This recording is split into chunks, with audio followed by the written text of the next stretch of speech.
Tayo ko sa'yo, dapat di mo na ako nilapitan dito eh. Dagdag na naman sa problema mo yun eh. Ano mga tao. Diba? Out of this world eh. Ang ino natural, sisave mo muna yung number. Pag anong number lang talaga lalabas. Diyos ko Lord. Ina. O kaya naman, baka doble na yung pangalan. Pangalan. Kaya number lang yung lumalabas. Dapat i-merge niya. Kasi gagamit ng phone pag hindi alam. No? Magtanong muna, hindi yung ura-urada ka na nag-ano. O dahil bago yung SIM card.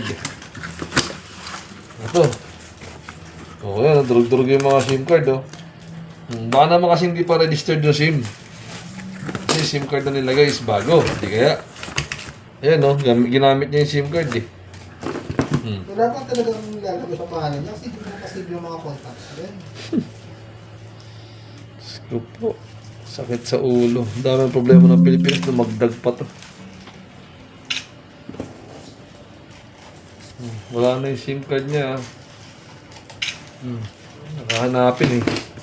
Natin baka nasa loob. May book pa oh. Ito naman. Problema niyo po.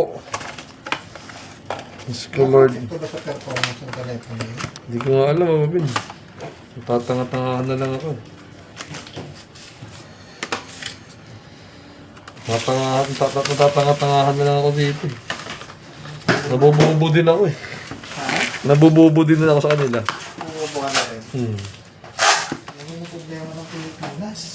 Lumagdag po ano. Gusto niyo ba mapunta sa dahig? Ay, tala kayo ni Tatay D. Ayun, SIM card siya oh. So possible yan. Tanong kung naka-register yung SIM card mo.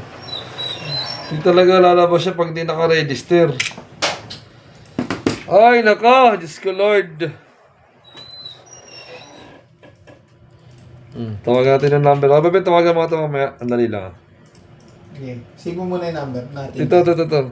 Hindi, itong number niya. Pag ito hindi natawagan to, sabihin, hindi to, hindi to naka-register. Kasi bago yung SIM card eh, oh. Ayun, nakalagay na dito eh. Hindi niya ginamit. Ay, yan yung ginamit. Nakakabit eh. Sigurado to. Yan yung ginamit niya.